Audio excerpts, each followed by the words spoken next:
Hey guys! Welcome back to another adventure. So in today's video, nag-apply tayo ng Japan Multiple Entry Visa. And na-approve tayo!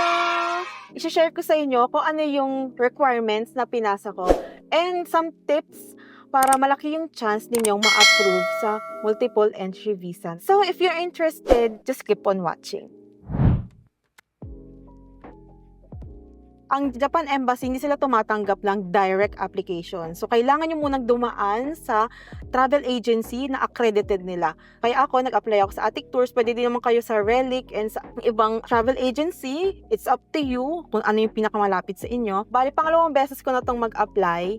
Yung first one, na-approve ako for single entry visa. And ngayon ay multiple entry visa na. Nag-apply ako sa Attic Tours, parehas, pero magkaibang branch. Doon sa first apply ko doon sa Attic Tours sa SM Mega Mall, kasi hanggang 7 PM sila yung tanggapan nila ng applications. And yung kasama ko, yung aking fiancé, is may pasok siya sa work hanggang 6 PM. So, mas pinili na lang namin na doon mag-apply ng visa.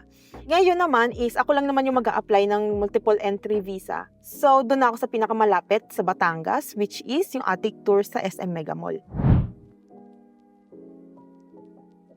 Ano yung mga requirements na pinasa ko? If you wanna see the full list of requirements, ilalagay ko yung link sa description box below. Ito yung pinasa ko, passport, at least 6 months valid. And then, application form, lalagay ko dito yung sample ng application form. Yung application form nyo, dapat filled out siya lahat at may naka-attach na siyang photo. Ang photo ay 4.5 by 3.5 centimeters. Nakadikit na dapat siya. Doon sa form, merong part doon na tinatanong kayo kung ano yung pangalan ng hotel kung saan kayo mag-stay at kung kailan kayo pupunta ng Japan. Reminder guys, you don't have to book a flight ticket yet at yung hotel accommodation, hindi nyo pa kailangan mag-book nun. So, doon sa field na yon, mag-search lang kayo sa internet kung ano yung hotel na possibly pwede nyong i-book for that trip. And then, yung flight is kung kailan nyo lang gustong lumipad, yung departure date at saka yung return date nyo sa Philippines. So, no need to book just yet. Siyempre, mag-apply kayo ng multiple entry visa. So, kailangan nyo ding fill outan yung request for multiple entry visa. Yung multiple entry visa, meron siyang 4 conditions. Mamimili kayo sa 4 conditions kung ano yung best fit sa inyo. And then, marriage certificate for married couples issued by PSA within 1 year lang din. So, kapag lumampas na ng 1 year, kumuha ka ulit ng bagong marriage certificate. Ito ay para kasi sa mga first-time applicants lang, yung birth certificate at marriage certificate. Pagka nakapunta ka na sa Japan before, ay hindi mo na kailangan kumuha ng birth certificate at marriage certificate. Copy of income tax return at bank certificate. Pag yung Japan trip mo is sponsored,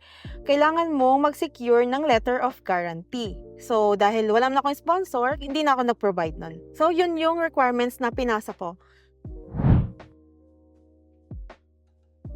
Wala siyang interview. Pumunta ka lang sa travel agency, papasa mo lang yung requirements, i-check nila kung may kulang ka pa. So, pag na-complete mo na yung requirements and wala ka ng kulang, pwede mo nang ipasa lahat yon. Tapos, sila na yung magpapasa doon sa Japan Embassy. And then, after, I think, 3 business days, tinext na nila ako na pwede ko na daw i-claim yung passport ko. I think meron silang delivery option. Not sure, hindi ko pa kasi natatry. Gusto ko kasi ako yung personal na kukuha doon. Ang kailangan mo lang naman doon, pag magki-claim ka na, papakita mo lang yung receipt. Sa bayad, kung magkano ang bayad, I think doon sa Attic Tours, nasa 1,750 ata ang multiple entry visa. Tapos, pag single entry visa lang naman, mas mura siya ng 500. Yun yung sa natatandaan ko. Pero I'm not sure if ganun pa rin yung pricing nila. Wag muna kayo mag-book ng hotel and flight, katulad na sinabi ko kanina. Kasi pag na-deny yon, hindi naman nila i-reimburse yung inyong hotel booking at yung inyong flight. You have to make sure na secure muna yung visa bago kayo mag-book ng ticket at ng hotel. Okay, so lumipat muna tayo ng location kasi uminit yung camera ko na matay. So, punta muna tayo dito sa medyo mas malilom-lilom ng kaunti. Next tip sa itinerary. So, maraming naku-curious kung paano gumawa ng itinerary. Kasi itinerary pala, kung hindi ko na-mention kanina, kasama siya sa requirements sa pagkuha ng tourist visa sa Japan. For example, pupunta kayo sa Japan for 3 days. So, gagawa kayo ng itinerary for 3 days stay. So, ito yung sample itinerary. Nothing fancy, super straightforward lang. Ang kailangan nyo lang is just how you create your own itinerary. Yung date, ano yung tourist spots sa pupuntahan ninyo, and then kung saan yung accommodation nyo. Imagine ninyo, okay na lahat, tapos magta-travel na lang kayo. So, gagawa kayo ng itinerary. Kung sa Tokyo, edi, mag-research kayo kung ano yung gusto nyo puntahan sa Tokyo. Halimbawa, day 1, gusto nyo pumunta ng Asakusa. Sa day 2, gusto nyo pumunta ng Akihabara. Day 3, gusto nyo pumunta sa Ueno. Ganun lang, ilalagay ninyo. Accommodation is yung pangalan ng hotel. Isang pangalan lang naman ng hotel ang ilalagay ninyo doon. Kung ano yung nakita nyong hotel sa internet na kunwari, gusto nyo doon mag-check-in. Hindi nyo kailangan ng book flight ticket, hindi nyo kailangan mag-book sa hotel para makagawa ka ng itinerary. Basta mag-research lang kayo kung ano yung hotel doon sa Tokyo na malapit doon sa tourist spots na pupuntahan ninyo. Next tip, kung sa Atik Tours kayo mag-a-apply ng multiple entry visa or single entry visa, make sure na agahan nyo ng 1 hour.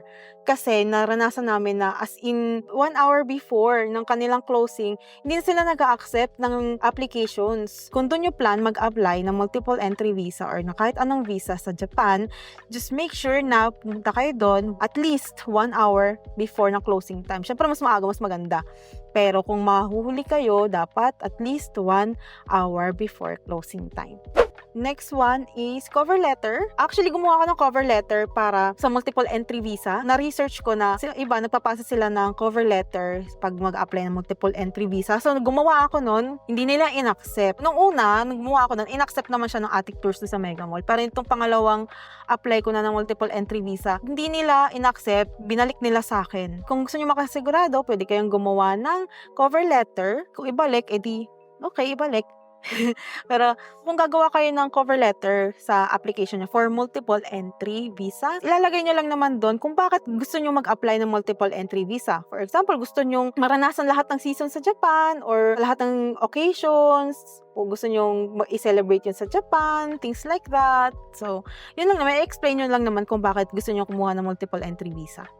So, sa ITR, paano kung wala kang ITR? May iba kasi na hindi makapag-provide ng ITR. For example, bago pa lang sa work, alam mo, fresh grad, ganyan. O kaya hindi ka nag-work kasi meron ka namang kasama na may financial capacity. Pwede kang gumawa ng cover letter kung bakit hindi ka makapag-provide ng ITR. Explain mo lang doon na hindi ka makapag-provide ng ITR and yung reason kung bakit. So, that's everything. I hope nakatulong itong video to sa pag-prepare nyo ng requirements nyo and ng sarili ninyo sa pag-a-apply ng multiple entry visa sa Japan. And good luck sa application! If you find this video helpful, please let me know by hitting the like button and send your support by subscribing to this channel and make sure to hit the notification bell para updated kayo sa next videos. Thank you so much for watching and I'll see you on my next video!